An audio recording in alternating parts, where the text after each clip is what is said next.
کیا کبھی ایسا ہوا ہے کہ آپ ابھی پڑھائی کے لیے بیٹھے ہیں پوری تیاری کے ساتھ اور آدھا گھنٹہ بھی نہیں گزرا کہ آپ کو سستی محسوس ہو رہی ہے، آپ کی پلکیں بھاری ہونے لگیں اور آپ صرف سونا چاہتے ہیں جبکہ آپ کو پڑھائی کرنی چاہیے؟ پریشان نہ ہوں، یہ صرف آپ ہی نہیں بہت سے لوگوں کے ساتھ ایسا ہوتا ہے، لیکن کیا کریں کہ پڑھتے ہوئے آپ کو نیند نہ آئے اور آپ کی پڑھائی مکمل ہو جائے۔ آج کی ویڈیو میں ہم آپ کو 5 ایسے ہی طریقے بتائیں گے جن پر عمل کر کے آپ کو پڑھائی کے دوران نیند نہیں آئے گی۔ آئیے شروع کریں۔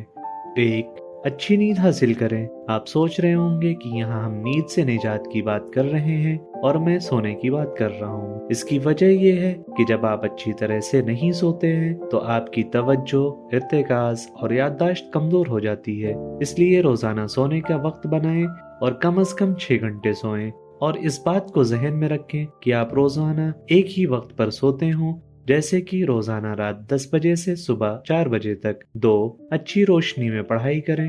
اگر آپ لائٹ آن کرتے ہیں اور روشن کمرے میں پڑھائی کرتے ہیں تو آپ کا دماغ متحرک رہتا ہے اور آپ کو نیند نہیں آتی، لیکن اگر آپ ہلکی روشنی میں پڑھائی کرتے ہیں تو جسم میں میلاٹونن پیدا ہونا شروع ہو جاتا ہے، جس کی وجہ سے آپ کو نیند آنے لگتی ہے۔ 3، بستر پر پڑھائی نہ کریں۔ اس کی وجہ یہ ہے کہ آپ کا جسم آپ کے بستر پر آرام دہ ہونے لگتا ہے اور آپ سستی کا شکار ہونے لگتے ہیں، جس کی وجہ سے آپ کا دھیان پڑھائی سے ہٹ جاتا ہے اور آپ سو جاتے ہیں۔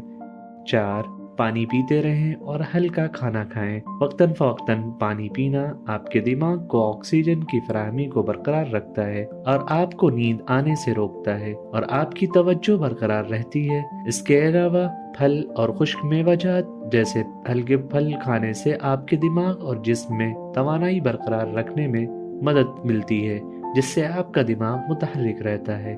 5، چوئنگ گم۔ چوئنگ گم آپ کے دماغ کے اس حصے کو متحرک رکھتا ہے جو یادداشت کو ذخیرہ کرتا ہے، جسے ہپوکیمپس کہتے ہیں۔ یہ آپ کے دماغ کو چوکنا رکھتا ہے اور آپ کو نیند آنے سے روکتا ہے۔ اس کے علاوہ پڑھائی کے درمیان تھوڑا سا چہل قدمی کرنا یاد رکھیں۔ مثال کے طور پر بیٹھنے کے ہر 1 گھنٹے بعد 10-15 منٹ ٹہلیں۔